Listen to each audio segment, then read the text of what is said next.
और जब वो चिट्ठी उसके सामने आती है और उसमें वो पढ़ता है कि आपकी पोती आपकी याद कर रही है कि दादाजी कब आएंगे, तो लगता है कि अगर पंख लग जाए तो अभी उड़ के घर पहुंच जाए। कहाँ का प्रेम, कहाँ का क्या है, पिछाड़ी खींचती है। ये राग गुफा में चले जाओ, कंदरा में जाके बैठ जाओ, वहां भी याद आएगी।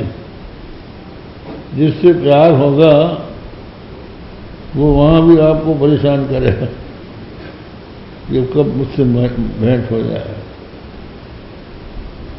तो ऐसी स्थिति में ये जो बंधन है, प्रेम का बंधन, ये बहुत कठिन है। और इसी के कारण मनुष्य कर्म करता है, सुबह सुबह कर्म करता है राग द्वेष से प्रेरित होकर। और जब कर्म करता है तो कर्म का फल भोगने के लिए जन्म लेना पड़ता है। जन्म कर्म का चक्र चल रहा है।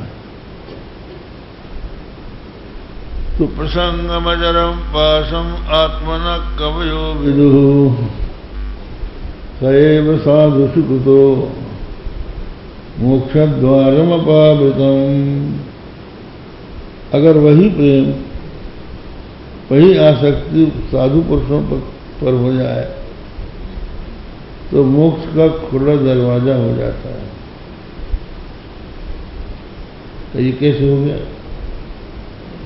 साधुओं में क्या चमत्कार है? क्योंकि साधु के पास जब जाएगा तो वो तो भगवान की कथा ही सुनाएंगे, और भगवान की कथा सुनेगा तो भगवान से प्रेम हो जाएगा। तो भगवान से जब प्रेम हो जाएगा तो संसार का प्रेम अपने आप छूट जाएगा। नव योगीश्वरों में से एक योगीश्वर कहते हैं, भक्ति परेशान बभू विरक्तिरन्यत्र चैषत्य के कारा प्रबध्यमान से तस्सु तुष्टि पुष्टि क्षुदपायोनुघातम। जो भूखा है, भूख से दुर्बल हो रहा है, उसको यदि भोजन मिल जाए तो एक एक ग्रास में तुष्टि, पुष्टि और क्षुधा की निवृत्ति एक साथ होती है। इसी प्रकार जो भगवान की शरण में आता है उसको भगवान के चरणों में भक्ति और परेशान रखती, भगवान के प्रति अनुरक्ति और अन्यत्र विरक्ति, और इसी प्रकार भगवान का प्रबोध। तो भक्ति, विरक्ति और भगवत प्रबोध भगवान की शरण में आने वालों को एक साथ मिलते हैं। तो इसलिए सएव साधु सुकृतो मोक्ष द्वारमपावृतम्, वो मोक्ष का खुला दरवाजा हो जाता है। तो जब महात्माओं के पास पहुंचा तो महात्मा क्या करते हैं, ये कबीर भगवान कह रहे हैं, सताम प्रसंगान वीर्य संविदो भवन्ति हृत्कर्णरसायना कथाः तज्जोषणादास्तवर्गमत्मनि श्रद्धारतिर्भक्तिरनुक्रमिष्यते। सत्पुरुषों के संग से भगवान के महात्म का बोध हो जाता है, और जब भगवान के महात्म का बोध हो जाता है तो मेरी कथा में प्रीति हो जाती है।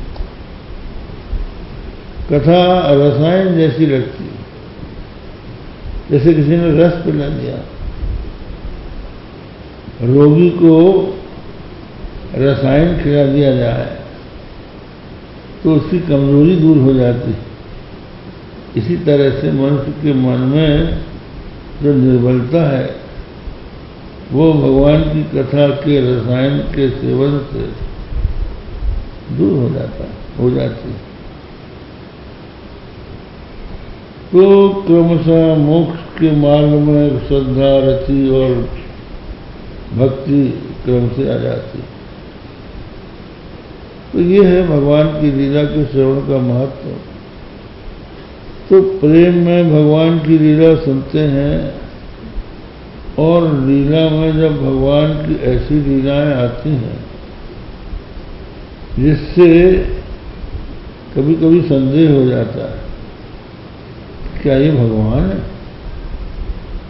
भगवान क्या माता की छड़ी से डर सकते हैं? ऐसी कभी कभी भावना हो जाती है। गोस्वामी तुलसीदास जी ने कहा, उमा राम गुण गूढ़ पंडित मुनि पावहि विरति, पावहि मोह विमूढ़, जे हरि विमुख न धर्म रति।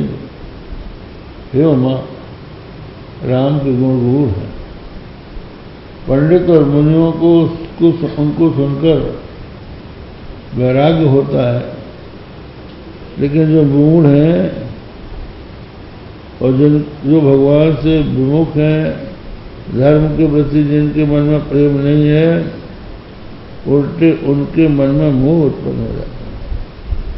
कवन चरित्र करत प्रभु चिदानंद संदो, कि कौन सा चरित्र कर रहे हैं?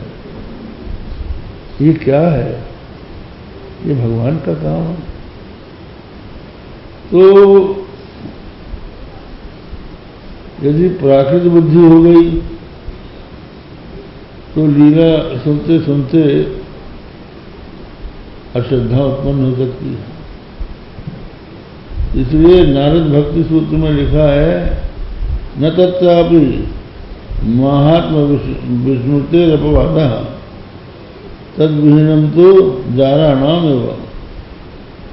भक्ति के समय, भगवान की लीला के श्रवण के समय उनके महात्म की विस्मृति रूप अपवाद नहीं होना चाहिए।